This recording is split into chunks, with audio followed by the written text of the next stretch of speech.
tudo bem? Pois é, estou de volta aqui para a gente dar continuidade aos nossos estudos sobre renda fixa. Lembrando, gente, que nós vimos até agora há pouco a importância da gente usar o tempo na renda fixa a nosso favor, não é isso? A função da renda fixa não é tornar ninguém rico, é proteger o capital contra a inflação e olha, se der para dar uma valorizada aí, né, num juro real, melhor ainda. A gente já viu que a gente tem que conversar com o nosso gerente de banco de igual para igual, pedindo para ele o melhor investimento possível. E agora você vai entender por quê. São várias opções. Então, dá para escolher. Tá certo? E o mais interessante da renda fixa é você programar consumo. Você programa uma reforma da casa, uma viagem, troca de carro, e o seu dinheiro vai sendo guardado na renda fixa. Então você cria o prazer de economizar, ensine isso para sua família, então o dinheiro do seu patrimônio, que é reservado à renda fixa, vai ficar aqui disponível para tanto. Tá? Bem, nessa nossa parte aqui da nossa aula de hoje, eu queria só te mostrar características gerais dos investimentos de renda fixa. Primeiro, falar da poupança, que talvez seja o mais conhecido, durante muito tempo o investimento mais tradicional do Brasil, mas que caiu praticamente em desuso por muitas pessoas que entendem de investimentos. Embora tenha muita gente ainda que coloca o dinheiro na poupança, gente, não faz sentido. Por quê? Porque a poupança ela tem liquidez, né? Você pode tirar o dinheiro dela todo dia, mas você só ganha rentabilidade se deixar o dinheiro parado por um mês. Então já começa por aí, né? Se tirar o dinheiro em menos de um mês, você não ganha. Dois, segunda desvantagem da poupança, ela paga muito pouco, ela paga 0,5% mais TR, pagava, né? Agora, com as novas alterações do governo, de acordo com a taxa de Selic de juros, pode pagar inclusive até menos. Agora, a poupança tem uma vantagem, ela é isenta de imposto de renda. Então, na hora que a gente for fazer o cálculo dos outros investimentos, a gente vai ver que, de repente, a poupança pode ser interessante. Sem dúvida alguma. Imagina o seguinte, você tem um investimento que ele te deu 0,70%. Faz uma conta bem redondinha, 0,7% ao mês. Só que você vai tirar o imposto de renda. Imposto de renda de 22,5%. O imposto de renda a gente vai ver que ele é regressivo, né? Então 22,5% de 70, olha, você vai tirar aí 14, só arredondar, 15 pontos aí. Então se vendeu 70, vai ficar 0,55. Bem, se a poupança tiver dado 0,5 mais TR de 0,56, fica elas por elas. O outro pagou mais, mas na hora que pagou o imposto de renda, ficou elas por elas. Mas aí a gente vai ver que talvez a poupança ainda assim não seja interessante, porque você teve que ficar com o dinheiro preso durante um mês. Em outros investimentos não é necessário, que é o caso da renda fixa. Quando eu chamo de renda fixa, gente, aqui nós estamos falando de fundos DI, que são atrelados aos papéis do tesouro, né, a taxa de juros. E esses fundos de renda fixa, que podem ser pós-fixados ou pré-fixados, isso aí você vê que o seu gerente do banco é simples de poder entender, ele vai te explicar, porque ele tem o maior interesse que você invista com ele. Eles têm a vantagem de que a liquidez é diária. Então, se você investir durante 15 dias e tirar o dinheiro, você recebe os 15 dias que você investiu, entendeu? Já na poupança, não. Não deixou um mês, não recebe. Tem que só tirar o dinheiro na data de aniversário.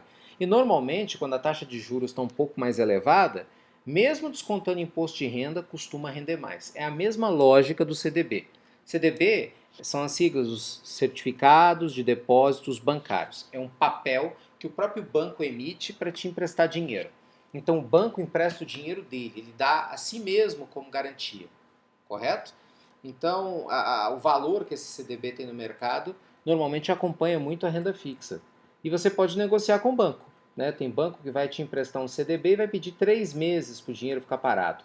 Tem banco que vai te pedir o quê? 6 meses para o dinheiro ficar parado.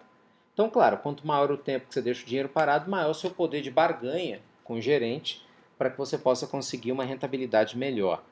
Nós temos a previdência privada, que é muito interessante. Por que a previdência é interessante? A previdência é interessante, gente, porque ela é um estímulo do governo brasileiro, como acontece em outros países, para que a população poupe pensando no futuro, poupe pensando na aposentadoria. A ideia da previdência não é colocar um dinheiro que você vai tirar 2 meses depois. Muita gente se equivoca. Previdência não é fundo de renda fixa. Não é um investimento em que você investe e daqui a 1 ano, 2 você tira o dinheiro. Tanto que existem taxas, a taxa de carregamento com a taxa alta que você paga quando você tira o dinheiro antes da hora. Na previdência que não é legal. O foco da previdência é, você quer guardar um dinheiro para no futuro, quando eu falo futuro daqui a 10, 15, 20 anos, você ao se aposentar ou pega esse dinheiro todo corrigido, põe no bolso, ou aceita receber uma renda vitalícia. Isso é combinado com o banco. Então, na Previdência, você vai colocando um pouquinho de cada vez. Mas se você sair antes da hora, o imposto que você paga é alto. Nesse momento que eu gravo o curso, eu tenho um cliente, um aluno, que eu estou orientando ele. E o que, que acontece? Ele fez uma previdência privada e, na verdade, era como ele achava que estava fazendo um fundo, né? E ele está querendo sair para poder entrar no negócio mais rentável e ele vai ter que pagar uma taxa enorme. Hoje, ele vai receber menos do que ele colocou. Por quê? Por causa dessa taxa de carregamento e de outras taxas que estão na Previdência privada. Então, se você pensa no futuro, tem duas grandes vantagens da Previdência. Uma, a Previdência não entra em inventário. Isso ajuda muito. O que isso quer dizer? Se infelizmente você falecer, não vai para o inventário. Porque às vezes, quando a pessoa morre, todo o patrimônio dela vai para o inventário, vai para o juiz. Isso demora para poder dividir os bens, quando tem muita gente na família, às vezes até 1 ano, 2. Imagina, a pessoa passa necessidade na família mesmo tendo recursos. Previdência não tem isso. Infelizmente, você faleceu, até 3 dias úteis, sua esposa, seu marido, ou seja quem for, pega o atestado de óbito, vai no banco e está lá, né, fala, olha, meu marido, minha esposa, enfim, meu pai tinha aqui uma previdência privada, ele vai acessar e vai ver lá no banco. Se você for o beneficiário daquele dinheiro, não tem problema, você resgata tudo que está ali. É permitido isso. Então, muita gente gosta de ter previdência e não tem seguro de vida, porque um substitui o outro. Se você tem um dinheiro grande guardado na Previdência, ele acaba servindo de certa forma, embora não seja essa a ideia, como um seguro de vida. Percebe a sacada? Então isso é muito legal. Mas só invista na Previdência, repito, se você tiver um horizonte de médio e longo prazo. Que aí quem investe na Previdência por 10 anos no mínimo, tem uma alíquota de imposto de renda na hora que vai resgatar o lucro de 10% a partir do 10º ano. Então isso compensa muito nos estimular a investir na Previdência. Bem, outra modalidade de renda fixa são os títulos públicos, que é você comprar título direto do Tesouro Federal, direto do governo brasileiro. Eu vou entrar no site do Tesouro daqui a pouco e vou te mostrar como é que isso funciona. É uma ótima alternativa para que você possa investir paralelo aí aos fundos de renda fixa, o CDB. Poucos brasileiros conhecem essa modalidade, ela é nova. Só depois de 2002 o governo passou a vender esses títulos para a população em geral, mas muita gente ainda não tem o hábito de comprar. A vantagem é que você consegue uma rentabilidade melhor no título público do que você consegue na renda fixa. E é claro que o governo é muito mais seguro do que um banco. Então o nível de segurança desses títulos é muito grande. O problema é que se você for vender antes da hora que você combinou com o governo, aí você corre o risco de até perder dinheiro. Já já eu mostro como é que isso funciona. Bacana?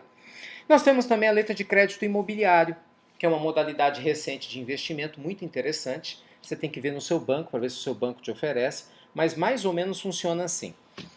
Vamos imaginar que o Banco X ele tem vários imóveis alugados, dele próprio, em que ele aluga e paga aluguel, né?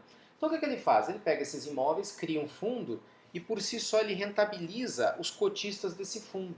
Então o lastro das letras de câmbio imobiliário ou de crédito imobiliário aqui são os próprios imóveis que os bancos oferecem. Resumo da ópera. Qual que é a vantagem? É isento de imposto de renda. Então isso vai ajudar muito. Por quê? Porque você tem uma rentabilidade e é isento de imposto de renda. Aí você vai ter que estudar a rentabilidade na época que você for fazer o investimento para ver se vale a pena ou não. Tá bom? Vamos lá dar uma resumida em tudo que eu falei? Então, Previdência. Não entra em inventário e vai pagar só 10% de imposto de renda após 10 anos. É uma vantagem se você esperar. Renda fixa, fundo DI e CDB. A liquidez é diária, isso é uma vantagem. Então você vai ter que estudar entre os três no seu banco para ver qual que está pagando mais na época que você for fazer o investimento. Letra de crédito imobiliário e poupança são isentos de imposto de renda. Isso vai fazer uma diferença muito grande aqui, ó. Só para vocês terem uma noção, a tabela é regressiva, ela começa em 22,5% quando a gente deixa o investimento em até 6 meses e vai decrescendo para até 15% ao ano após o segundo ano. Então é 22,5% até 6 meses, depois você paga 20% de 6 meses a 1 ano, 17,5% de 1 ano, 1 ano e meio, e 1 ano e meio a 2 anos, 15%, e aí fica em 15%. Então na prática é o seguinte, se você pega o seu dinheiro e vai deixar no longo prazo, você vai pagar 15% de imposto se você deixar mais de 2 anos. Menos do que isso, você paga mais. O que o governo federal quer com isso? Estimular a população a poupar por mais tempo. Bacana?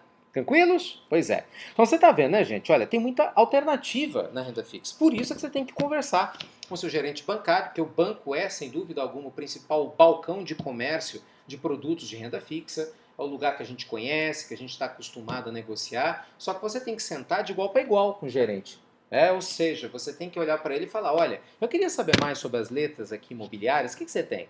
Ou então, nossa, eu sei que a previdência privada me dá essa possibilidade se eu ficar mais tempo, mas se eu ficar menos tempo tem algumas taxas altas. Você pode me mostrar quais são essas taxas?